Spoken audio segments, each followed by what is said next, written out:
Acast powers the world's best podcasts. Here's a show that we recommend. We've all been to the party or tailgate with that person. You know, the one who makes everything about politics. Or there's that relative, the one you blocked on Facebook because you'd prefer to opt out of toxic conversations. I'm Sarah Stewart Holland. And I'm Beth Silvers. We host Pantsuit Politics, where we take a different approach to the news. On Pantsuit Politics, we opt out of the shouting and scorekeeping while still recognizing that elections matter. We're here to look at the headlines as citizens. We pay attention to politics, but also keep it in perspective. Pantsuit Politics was named one of Apple's best podcasts of 2021 and GMA3's Podcast of the Month. Take a different approach to the news with us in 2023. Pantsuit Politics releases new episodes every Tuesday and Friday. Listen on the Acast app and wherever you get your podcast. Acast helps creators launch, grow, and monetize their podcasts everywhere. Acast.com.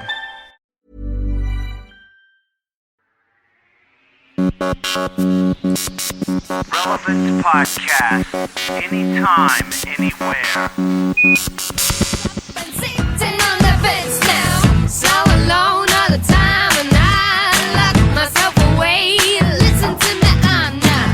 Though I'm dressed up out and all with everything considered, they forget my name. Aim. They call me Hell. They call me Stacy. They call me her. They call me Jane. That's not my name. That's not my name. That's not my name. That's not my name. They call me Quiet Girl, but I'm a liar. Maybe Jolie's star, always the same. That's not my name. That's not my name. That's not my name. That's not my name. It's the week of Monday, February 16th, 2009, and this is the Relevant Podcast. The Relevant Podcast is the audio companion to Relevant Magazine and relevantmagazine.com. For those of you who downloaded this edition and saw the minutes and seconds and thought, surely that's a mistake, it is not. This week we are doing a very, very abbreviated podcast. Typically in years past, in days gone by, if everybody was out of town or we were on a massive deadline, we just didn't get a podcast up. And in fact, last week's podcast was a fusion podcast because of that exact same thing. But we didn't want to do that to you twice in 1 month. I'm out of town this week. Chad's out of town this week. Obviously, Jesse and Adam are out of town. And Maya's out of town this week. And we thought there's literally no way that we're going to be able to do a podcast. But we said, no, we will band together. We will do something for you because you matter to us. So recently, we had the opportunity to talk to our old friend, Jon Foreman. Jon was in town with Dustin Kinstrew from Thrice and a couple of other artists. They were doing a live event, a live evening with To Write Love on Her Arms here in Orlando at the House of Blues a few weeks back. So Chad and Dylan went and hung out with Jon. So what you're going to hear is the interview that they did backstage at the House of Blues right before that concert event. Interspliced into it, you're going to hear some great new music by Jon, and it's actually music from the new Fiction Family debut. Fiction Family is the side project that he is now doing with Sean Watkins from Nickel Creek. It's great music, just released a couple of weeks ago, so we thought this is a perfect time to bring you this interview with Jon Foreman. When she's near, the new year's here, and there is not a resolution that I can't do. I see things clearly when she's near me. When she's near me, all the world is new. So yeah, I mean the EPs, you do all these songs with a band, and you kind of have an identity, and then I think every artist that makes music listens to a variety of different sounds, and sometimes it's an amazing break to be able to venture off into new territory and explore some other places. And that's what the EPs were for me. Do you think you're going to continue exploring in this way, or are you going to, is Switchfoot still the full-time job? Well, Switchfoot kind of pays the rent, you know, but I love doing the EPs. I mean, I think the bottom line is I'll be doing music whether I get paid for it or not. And after Switchfoot shows, for years I'd go out and play another set at a coffee shop or a bar down the street, and I think that the EPs were kind of the fruition of that. You know, all these kind of I wish I were Bob Dylan songs that kind of you can let them slide out in a different way. Love's no longer blind.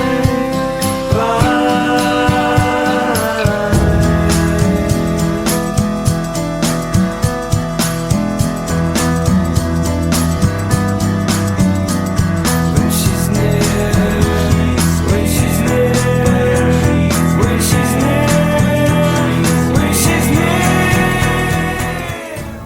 near. Speaking of Bob Dylan, and I remember seeing you at Cornerstone a while ago, and you played, with God on Our Side. Who, other than Dylan, inspires your music? Well, as far as covers go, I guess we've done a Dinosaur Jr. cover, The Wagon, and we've done an Aretha Franklin song and Stevie Wonder. And I mean, deep down, I think if I had to choose between being Bob Dylan or Aretha, I'd have to go with Aretha. So, yeah, I mean, we all would. Deep down, we all know that that's the correct answer. Don't remember much about that night, but I'm pretty sure it rained the day I died. I think it rained, I think it rained. I'm pretty sure it rained the day I died. I've been listening at Relevant to something called Fiction Family. We got this CD not long ago in the mail, and we've been really enjoying it. That's one of your projects as well. Can you tell us about Fiction Family? Yeah, Fiction Family is myself and Sean Watkins from Nickel Creek. And it's been amazing. I mean, we did it several years back, and we were hoping to get signed by a specific coffee company that actually puts out music. And then when their music department kind of fell apart, we were waiting on that for a long time. So it's been done for almost 3 years now, just kind of sitting on it. And so it feels really great to be partnering up with ATO, to have My Morning Jacket, and Paul McCartney as a label mate is not a bad thing. So, and they've done a great job, and so we're amped to get out. We're hitting the road in a couple days to start playing these songs live. So you've got Fiction Family, you've got your solo stuff, and you still got Switchfoot. What's the next project? No, I think that's it for now. I'm still trying to the project is trying to figure out how to live, that's the ongoing project, I suppose. Word you said, and all of my defenses came out red. Love was red, love is red. She left with you, you left me lying dead. I forget where I read this, but you were talking about Soren Kierkegaard, and Soren Kierkegaard he's my philosopher. What is it about him that has influenced you? His story is pretty hard to nail down because I think he would want it that way too. He wrote from so many different surnames and pseudonyms and from different perspectives, sometimes satirizing the very thing he's saying, speaking ironically. And I think that he was what he would call against Christendom, which is kind of everything about the church sans Christ. So I think that's something that I can relate to in our times where you have the church becomes a business, and you've got CDs and magazines and trinkets and all these things, and I think the question is, as not only as a consumer but as a human being, how do you find your soul and dig underneath the veneer?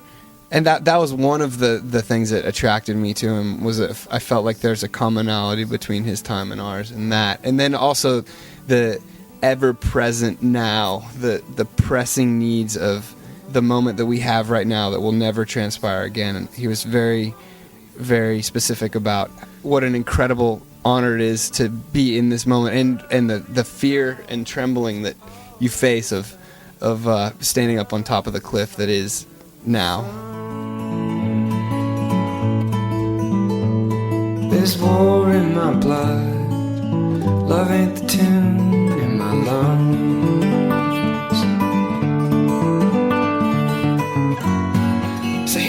consolation. An opponent is enough. Takes two to go to war, and only one to fall in love. Well, tell me about Switchfoot. What's going on with this band?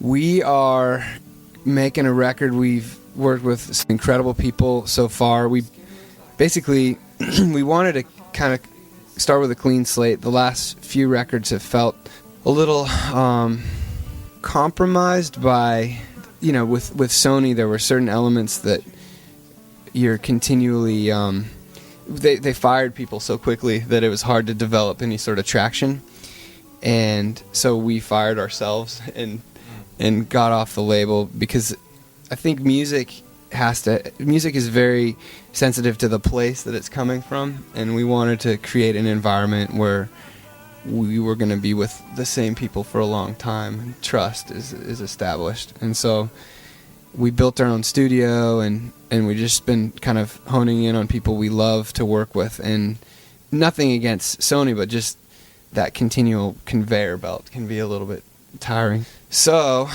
this year has been amazing. We've gotten a chance to track about 75 songs in our studio, and now we're at the point where we're weeding down. We worked with the engineer Daryl Thorpe, who was Nigel Godrich's right-hand man for Radiohead and Paul McCartney and Air and all those people. Beck. So he's incredible. He's really helped us find some new territory. And then another place that we've gone to look for inspiration is we just started working with a producer named Mike Elizondo, who's incredible, done stuff with Mary J. Blige and Eminem and those folks. So he's like Dr. Dre's right-hand man. So that's kind of, we're trying to find a new playing field for the next 10 years to throw the ball around on. Straining to see through the fog of all these things, promises and threats and satisfaction guarantees. I remember days when it took so much more to get me out.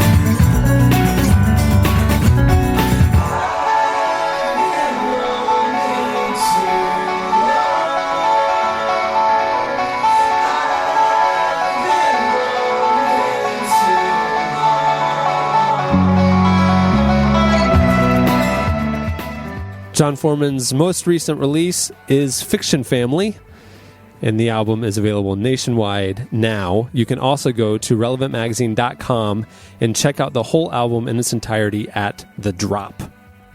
Before we wrap up, I wanted to solicit one bit of feedback and do it a little bit differently than we normally do.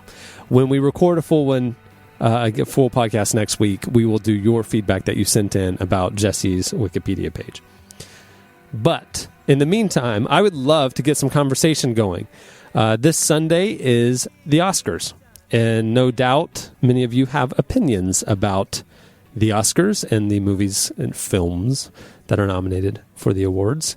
So we created a discussion group over at the relevantmagazine.com community area. And I wanted to point you guys there and jump in on the conversation of your Oscar predictions, your Oscar thoughts, and join the conversation there. If you haven't signed up for the community, it's something you definitely should do. We mentioned it briefly in last week's podcast, but it's really kind of fun connecting with people over there. It's taken some time away from Facebook for me. We got the forums and stuff at the new site. Go check that out. We got a lot of things happening at relevantmagazine.com this month. But in particular, navigate your way over to the discussion groups and under community. It says groups. Find the Oscar 2009 group and chime in. We will read our favorite observations, thoughts, predictions, and feedback from that discussion group on next week's podcast. So many thanks to Jon Foreman for sitting in with us. You can, again, check out Fiction Family at stores nationwide or at fictionfamily.com. Remember to go chime in over at the community section at relevantmagazine.com on your Oscar picks and predictions. I'm Cameron Strang. We'll see you next week with a full podcast.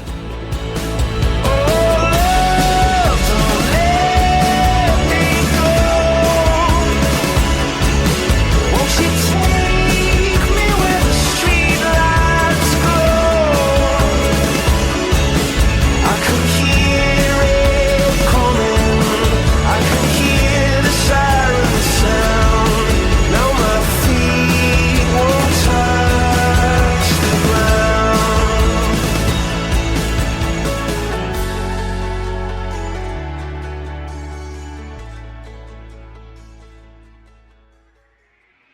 Relevant Podcast. Anytime, anywhere.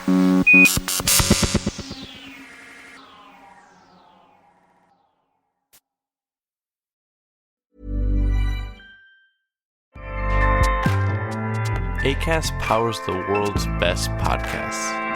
Here's a show that we recommend. We've all been to the party or tailgate with that person. You know, the one who makes everything about politics. Or there's that relative, the one you blocked on Facebook because you'd prefer to opt out of toxic conversations.